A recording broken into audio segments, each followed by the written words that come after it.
안녕하십니까.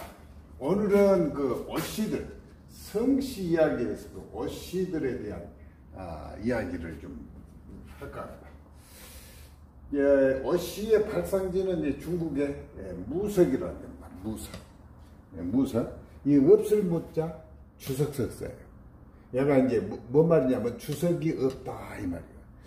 이 무석에가 옛날에 주석이 많이 났어요. 이 자가 주석석서인데 주석이 많이 나지. 주석은 무엇을 하냐? 동하고 섞어져 가지고 무기를 받는다. 그래서 무석에가 이 주석이 없어야 나라가 평화롭다 해서 주석을 다 파버려서 이제 주석이 없다 해가지고 무석입니다. 이게 동과 이 주석을 합쳐서 청동기를 만들어내는 거예요. 청동. 그래서 제가 이제 아주 유명한 사람들 한 10명 같이 내가 무석을 한번 추석 전날 한번 제가 거기를 갔어요. 추석 전날을 갔는데 그 가이드 나온 분이 나이가 많아요.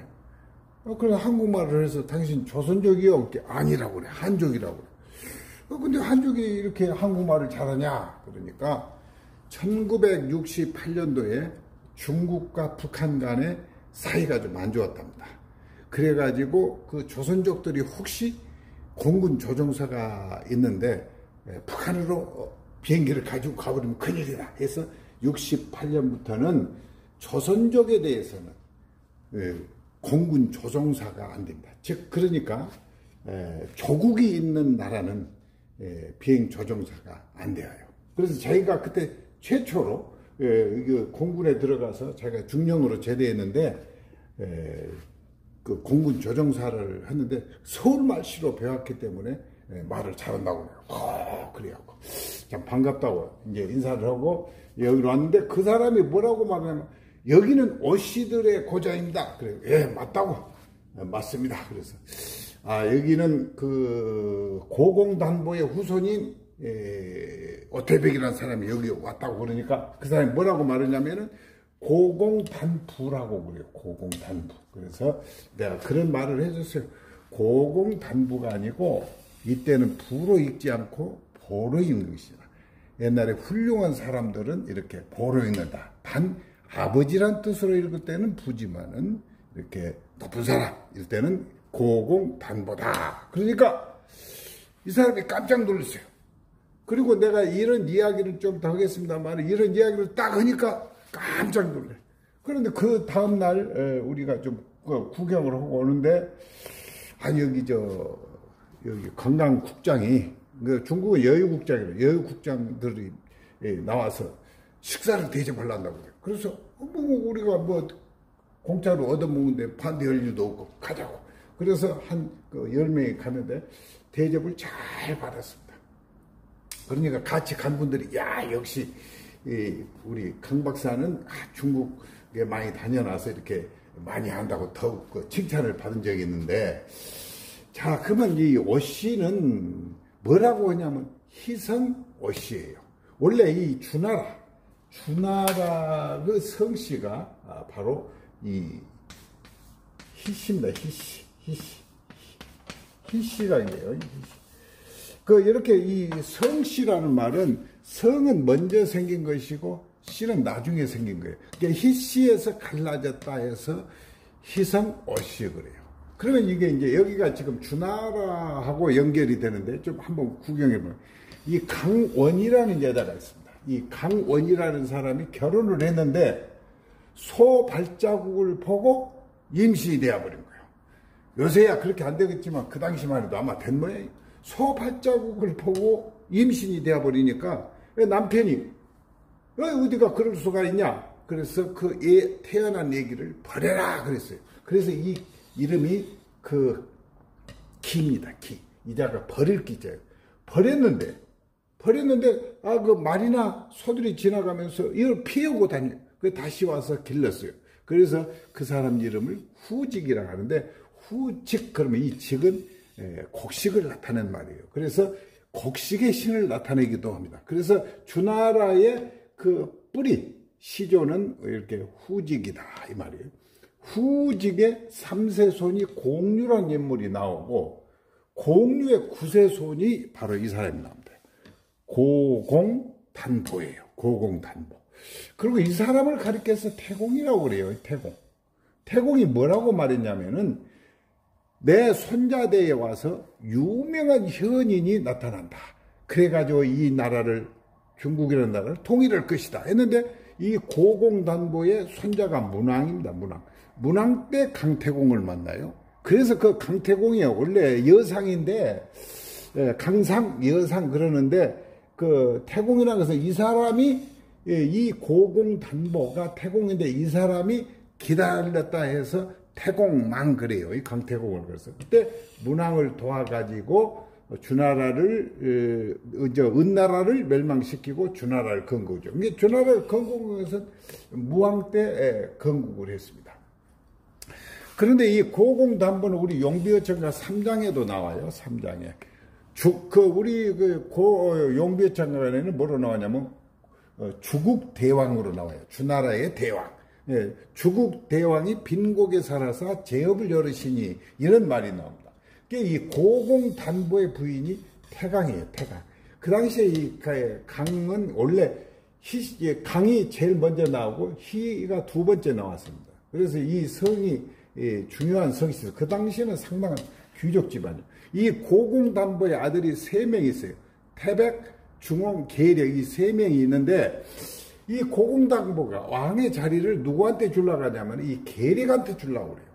계력한테 주려고 하니까 태백이 자기 동생을 데리고 어디로 오냐면 이 무석으로 옵니다. 무석.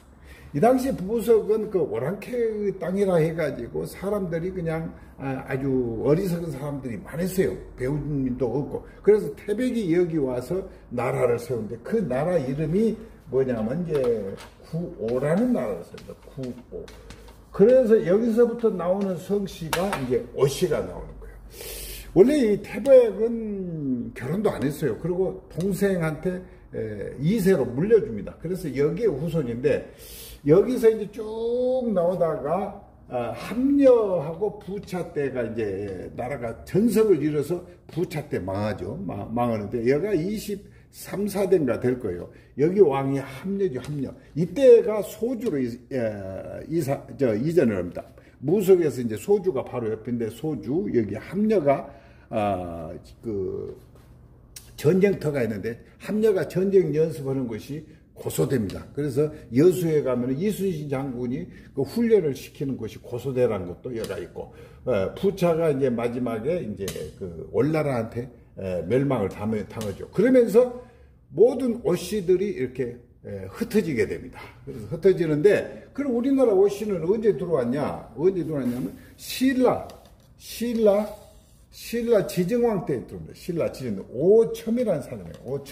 오첨이 우리나라에 와가지고 사실 왔다가 가만히 보니까 생활하는 게 참 재밌어요. 신라에서. 그래서 이제 아들 둘을 낳는데 큰 아들을 데리고 중국으로 이렇게 다시 갑니다. 가고 오응이라는 사람은 이 함양에서 이렇게 자랐는데, 이 오응의 12세 손이 오광우인데, 오광우라는 사람이 다시 중국으로 들어가요. 중국으로 들어가가지고 중국에서 또 아들 4세면은 오광우의 4세예요. 그러니까 현손 오연총이 우리나라에 들어오는데, 그때가 고려 문종 때입니다. 고려 문종 때에 이 오연총이라는 이 사람은 그 여진족을 많이 정벌을 하고 또 이 판서까지 지내는 그런 인물입니다. 그래서 여기에서 나오는 이 성씨들이 대표적인 성이 해주 오씨, 해주나 나주, 동복, 나간, 고창, 하만, 군이, 이런 오씨들이 전부 여기에서 나온다. 제가 이 무석을 아는 분들이 좀 많아가지고 교류 좀 하자고 해서 여기를 갔는데, 마침 제가 고등학교 2학년들 한 30명 내가 단장을 해가지고 이 무석을 한번 방문했어요. 그래서 무석에 가가지고 고등학교를 갔는데, 거기 그 큰 체육관 큰 그 강당에 2,000명 정도가 모였는데, 여기는 한 학년이 2,000명이에요. 고등학교 2학년짜리. 근데 마침 간 중에 남자애 하나 오가고 여자애 하나 오씨가 둘이가 있어 오가. 그래서 여러분들이 또 생김새도 잘생겼고, 또 요새 우리 한류 바람이 불어나서 그 중국 애들이 엄청 좋아하는데, 내가 올라가서 그런 이야기를 했어요. 천여년 전에 여기 무석에서 사는 사람 오씨가 우리나라에 와서 지금 많은 후손들이 있는데, 그 중에 여기가 2명이 여기 오씨가 왔다. 한번 볼라냐? 이렇게 전부 본다고 그래. 그래서 2명을 나오라 해서 보여주기가 그냥 우레 같은 박수 소리를 이렇게 들은 적이 있다. 그래서 이 오씨의 고향은 바로 이 고공담보의 아들 태백이 동생 중홍을 데리고 와서 무석에서 했는데, 이 후손이 그 춘추 오패를 했던 그 함령 또는 부차가 여기에서 마지막에, 지금도 무석에 가면은 이 오씨들이 판을 이루고 있습니다. 판을 이루고.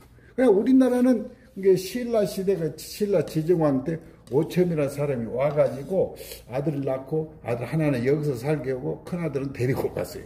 그런데 그 오응이 이 함양에서 살았는데, 이 12세손 오광우가 또 그 우때 할아버지를 생각해서 중국으로 들어가서 살다가 여기에 현손인 오연총이 와서 고려 문종 때 우리나라를 위해서 아주 노력을 많이 하신 분입니다. 그 후손들이 해주나 나주나 나간이나 동복이나 고창이나 함양이나 그 다음에 군이 오시들의 시조가 되는 계보다 이것이.